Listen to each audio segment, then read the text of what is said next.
Good morning to all. आज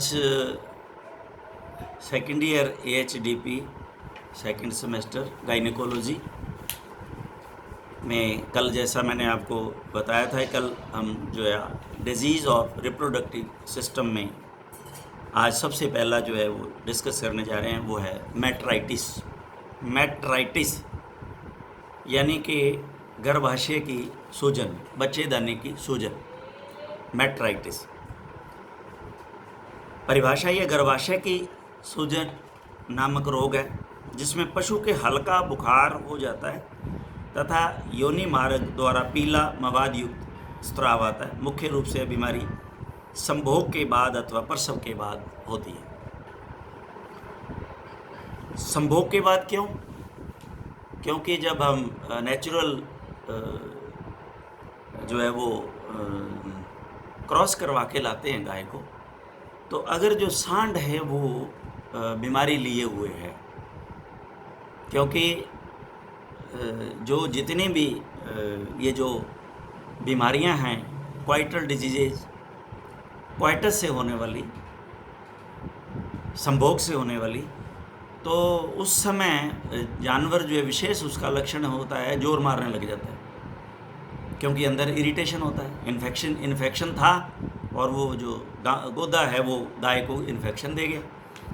तो ये तो हो गया संभोग के बाद। और प्रसव के बाद जैसे ब्याई गाय, तो बच्चा अंदर जो है अगर कोई हल्का फुल्का उसका पैर मुड़ा हुआ था, खुर मुड़ा हुआ था, खुर जो है वो कहीं लग गया जोर से, या तो प्रसव कराते समय या गाय के द्वारा जोर से बच्चे को बाहर निकालते समय दबाव से, तो ऐसा होना संभव हो जाता है। कारण इसकी एटियोलॉजी अब इसमें आ जाएंगे सारे।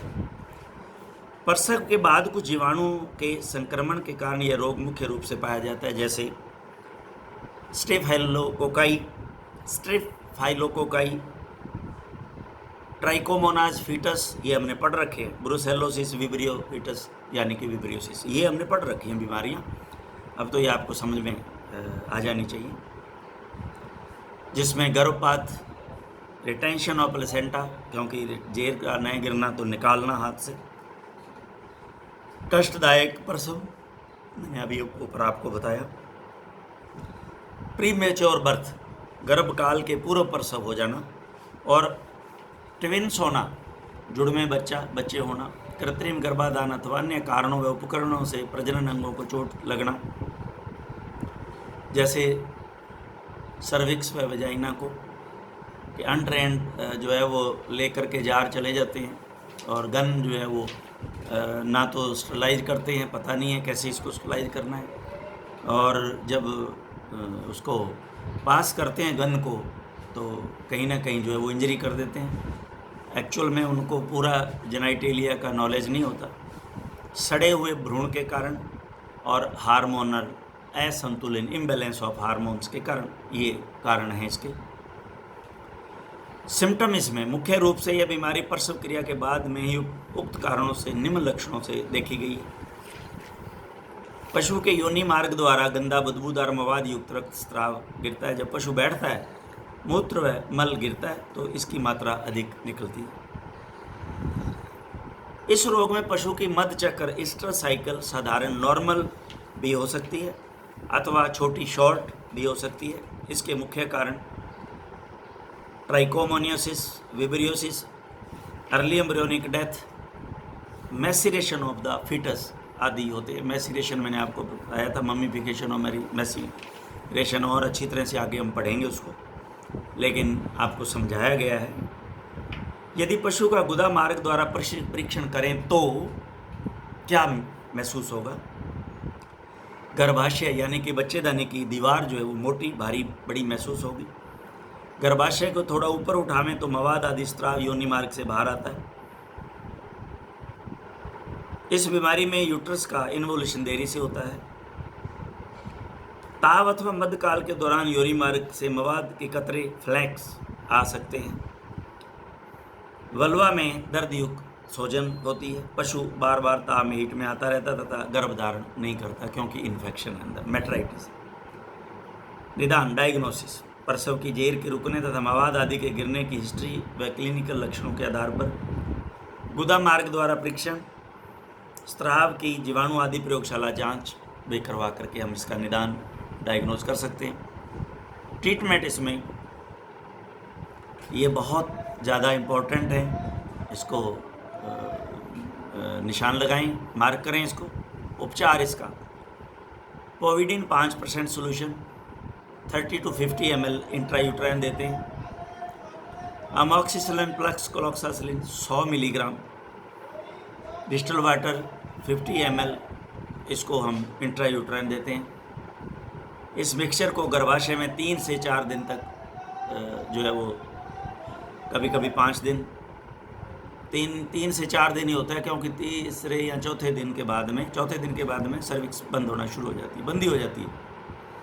अथवा टेरामाइसिन, क्लोक्सासिलिन आदि के इंट्रायूट्राइन तरल औषधियाँ आती हैं, उन्हें सीधा ही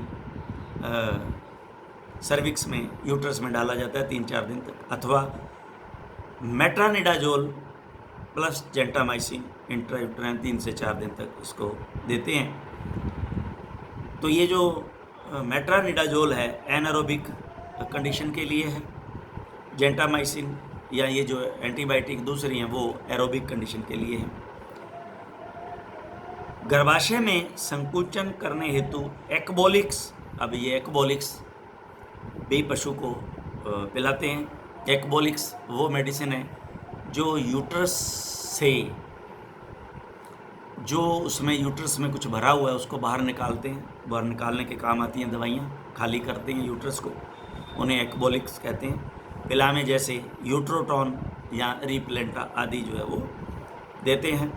और इसके बाद में भी अगर नहीं इससे बात बनती तो फिर ये हम जो है injection prostaglandin F2 alpha, dose 25 milligram intramuscular, इससे गर्भाशय में उपस्थित मवाद आदि बाहर आ जाएगी तथा नॉर्मल कार्पस ल्यूटियम बन जाएगी। तो ये ट्रीटमेंट है इसका। अब है इसमें हम बचाव जो है वो कैसे कर सकते हैं। इसमें बचाव में हमारे पास प्रिवेंशन में पशु के ब्याने के बाद पशुशाला की तथा पशु के पीछे के भाग को साफ करें। प्रसव के बाद एक्बोलिक्स अवश्य देवें ताकि उचित समय पर प्लेसेंटा अपने आप गिर जावे और यूट्रस जो है अपनी वास्तविक स्थिति में जल्दी आए। यदि अन्य किसी तरह की फिर भी दिक्कत हो तो तुरंत जो है वो अपने सीनियर्स को संपर्क करें और उससे राय लेना अति आवश्यक है। ये जो नेक्स्ट डिजीज़ेज है वो अब हम जो पढ़ने जा रहे हैं वो है पायोमेट्रा। एक जैसी ही हैं दोनों, मेट्राइटिस में भी पस बनी है। पायोमेट्रा तो पस जो है वो यूट्रस में मवाद का भर जाना, इकट्ठा हो जाना। गर्भाशय के भीतर मवाद पस इकट्ठा होने को पायोमेट्रा कहते हैं। इसमें कार्पस ल्यूटियम बना रहता है, सीएल बनी रहती है इसमें, और पशु ताप में नहीं आता। ये इसमें और उसमें फ़र्क है, ये ध्यान रहे। कारण इटियोलॉजी, इसमें भी मेट्राइटिस वाले करीब करीब सभी कारण होते हैं, जैसे असाधारण प्रसव, abnormal parturition, abortion, premature birth, dystocia, retention of placenta, twins, post parturition metritis, septic metritis, और ये गर्भाशय में प्रसव के दौरान अथवा कृत्रिम गर्भाधान संक्रमण वेजाइना द्वारा हवा खींचना, न्यूमा वेजाइना आदि, वीर्य में एंटीबायोटिक नहीं डालना, ये सारे के सारे इसके जो है वो कारण हैं होने के। अब इसमें सिम्टम जो है, लक्षण क्या क्या आते हैं। पशु ताप में नहीं आता। पशु जब बैठता है, पेशाब है, गोबर करने जोर लगाता है तो मवाद आती है। कभी कभी सर्विक्स बंद होने के कारण योनि मार्ग से मवाद नहीं आती तथा पशु की गुदा मार्ग द्वारा जांच करें तो पशु गर्भित लगता है। ये जो है इम्पोर्टेंट पॉइंट है, इसको आप ध्यान से जो है वो पढ़ना और इसको याद करना, वेरी वेरी इम्पोर्टेंट। वो है पायोमेट्रा और प्रेगनेंसी में डिफरेंस। पायोमेट्रा और प्रेगनेंसी में डिफरेंस, ये ध्यान रखना, ये बहुत इंपॉर्टेंट है, यह 100% पूछा जाता है। डायग्नोसिस को क्या लक्षणों के आधार पे करते हैं। गुदा मार्ग द्वारा पायोमेट्रा व प्रेगनेंसी में अंतर निम्न प्रकार से करें। ये आमतौर पर जो है वो फील्ड में कंडीशनें मिलती हैं और मुझे मिली हैं फील्ड के अंदर 2 जगह। एक तो ये यहाँ मोहनपुरा गांव में ऐसा केस मुझे मिला, 2 डॉक्टर आए और वो दोनों के दोनों उसको प्रेग्नेंट बता के चले गए कि प्रेग्नेंट है। लेकिन वो एक टीचर हैं, पुराने बहुत मेरे नॉन थे, उन्होंने मेरे को बुलाया। जब मैंने उसकी जांच की तो मैंने देखा कि ये तो प्रेग्नेंट तो नहीं है, इसके अंदर तो रस्सी भरी हुई है, मवाद है इसके अंदर। तो तब जो है उन्होंने कहा फिर ऐसे इसको क्या किया जाए। अब इसमें डायग्नोज देखें आप, पहले तो इसको तो छोड़ दें, मैं आपको डायग्नोज इसमें फ़र्क बताता हूँ कैसे पहचानेंगे आप। जब आप रेक्टम जांच करेंगे तो प्रेगनेंसी और पायोमेट्रा एक जैसे आपको मिलेंगे, क्योंकि प्रेगनेंसी में भी फूला हुआ यूट्रस मिलेगा और पायोमेट्रा में भी आपको फूला हुआ यूट्रस मिलेगा। जैसे हम जो है फुटबॉल का ब्लैडर होता है उसमें हवा भर देते हैं तो सेम पोजीशन हो जाती है दोनों की। लेकिन अब आपको मैं बताता हूँ कि इसके अंदर क्या करना है। जैसे ही आपने हाथ ये यूट्रस पे गया, आपका हॉर्न पे गया, तो अब आपने अगर उसमें प्रेगनेंसी है तो उसको आपने इस तरह से, आप देखें मेरी तरफ ध्यान रखना, ये हाथ आपका यूं होना चाहिए और आप उस पर ये उंगली से यूं चोट, हल्का सा चोट करोगे यूं यूं। अगर ये चोट करने से वो गांठ हिले डुले, ध्यान रखना, हिले डुले तो प्रेगनेंसी है। अगर उसमें किसी प्रकार की गांठ या आपको नज़र नहीं आ रही, पूरे को देखने के बाद में टच नहीं कर रही, तो वो प्रेगनेंसी नहीं है। अब गांठ में भी ट्यूमर भी हो सकता है, लेकिन ट्यूमर जो है क्या करोगे, जब आप यूं करोगे इस तरह से, तो ट्यूमर कभी भी वाइब्रेट नहीं करेगा, हिलेगा नहीं, वो अपने उस दीवार के साथ चिपका हुआ रहेगा। लेकिन जो बच्चा है, क्योंकि वो इम्प्लांट हुआ है उसके साथ, और वो इम्प्लांट हुआ है तो थोड़ी दूरी पे है, क्योंकि आपको ये पता ही है कि बच्चा जो है वो एम्बलाइकल कॉर्ड से जो है वो जुड़ा हुआ है। जब आप उसको यूं धीरे से उंगल से हिलाओगे, यूं उस पर फुटबॉल वाली इस तरह की ये पे यूं टच करोगे तो वो वाइब्रेट करेगा, हिले डुलेगा, इधर उधर जाएगा। अगर ऐसी कंडीशन हो तो ही प्रेगनेंसी है, वरना नहीं है। अब इसमें क्या दिया हुआ है, मैं आपको फील्ड का मेरा प्रैक्टिकल नॉलेज दे दिया है, ये अब क्या कहता है, अभी इसको देख लेते हैं। पायोमेट्रा में पस के कारण गर्भाशय की दीवार मोटी, भारी व बड़ी हो जाती है, ये बिल्कुल ठीक है। प्रेगनेंसी, तरल पदार्थ के कारण गर्भाशय की दीवार पतली, पानी भरे गुब्बारे जैसी महसूस होती है।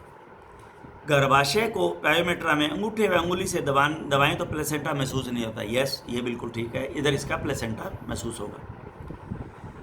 कोटिलिडन्स महसूस नहीं होते हैं पायोमेट्रा में, इसमें कोटिलिडन महसूस, ये तो एक बहुत बड़ी बात है, बहुत बाद की बातें हैं कोटिलिडन्स बनना।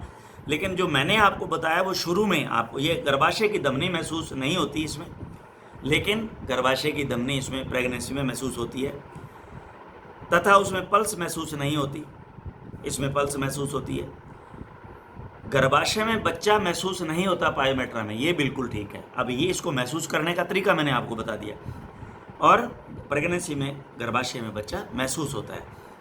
कोटिलिडन तो काफ़ी टाइम बाद जो है महसूस होना शुरू होते हैं, लेकिन ये जो बॉल टाइप है ना, ये सही है। पायोमेट्रा में दीवार मोटी हो जाती है, लेकिन इतना ऐसा नहीं लगता, लेकिन दीवार जरूर मोटी है। लेकिन ये जो तरीका मैंने आपको बताया, ये एक बहुत इम्पॉर्टेंट तरीका है। मैं जहाँ भी इस तरह से मैंने जांच जो वहाँ की, मैंने अभी मोहनपुरा की बात जहाँ बता रहा हूँ, बिल्कुल इसी तरह से की, और मुझे वहाँ बच्चा महसूस नहीं हुआ। तब मैंने ये डिक्लेयर किया कि इसमें बच्चा नहीं है। और वास्तव में बाद के अंदर उन्होंने जब कहा कि भाई इसके क्या करें, तो इसको मैंने कहा इंजेक्शन लगा के ये गंद निकालना पड़ेगा पूरा इसका। तो उन्होंने कहा भाई इसको करो फिर ट्रीटमेंट, क्योंकि वो मास्टर जी थे, वो थोड़ा उनको मेरे पे यकीन भी था। तो मैंने इंजेक्शन लगाया, तो आप यकीन मानिए एक बाल्टी पूरी की पूरी 7 किलो से लेके 10 किलो तक उसके अंदर मवाद निकली।